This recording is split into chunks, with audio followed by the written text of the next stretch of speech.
En la actualidad, alrededor de 2.400.000 personas en el mundo son víctimas de este aberrante delito. El 90% son mujeres y niñas que están siendo explotadas sexualmente. Después del narcotráfico, la trata de personas es la actividad ilegal que más dinero genera a nivel mundial. Este delito atenta contra la seguridad, el bienestar y los derechos humanos de las personas. Todos podemos ser víctimas de la trata. Hombres, mujeres, niñas y niños son reclutados a diario por redes que funcionan en todo el mundo y son sometidos a explotación sexual, explotación laboral y tráfico de órganos. Trafficking in person is a global problem and one of the most shameful crimes that exist, as it deprives millions of people around the world of their dignity.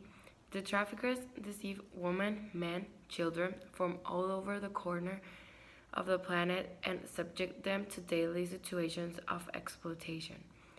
Although the best known form of trafficking in person is sexual exploitation, hundreds of thousands of victims are also trafficked for the purpose of forced labor, domestic servitude, child begging, or organ harvesting.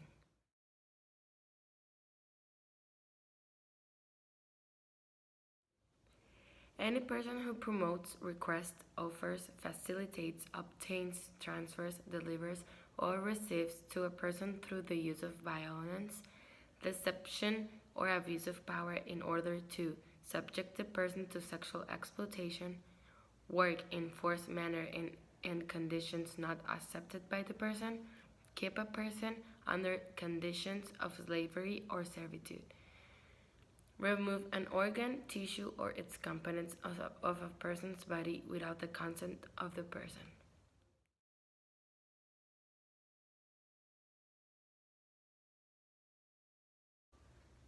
People who commit the crime of trafficking follow a process with their victims, which consists of three phases: capture or hitch, transfer, and exploitation.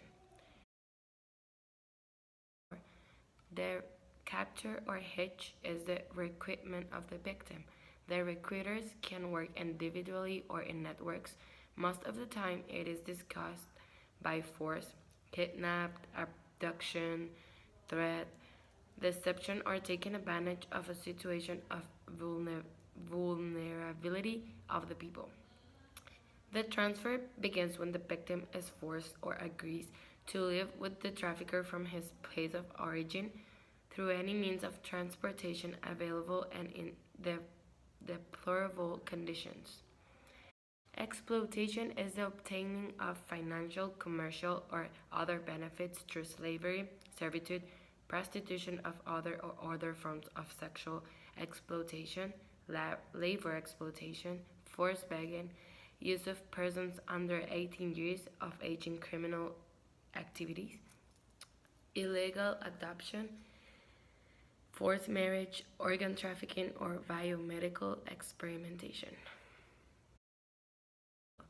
According to the Office of the Nation's Unit for Drug Control and Crime Prevention, Mexico is a country of origin, transit, and destination of trafficking in people in matters of sexual exploitation and forced labor.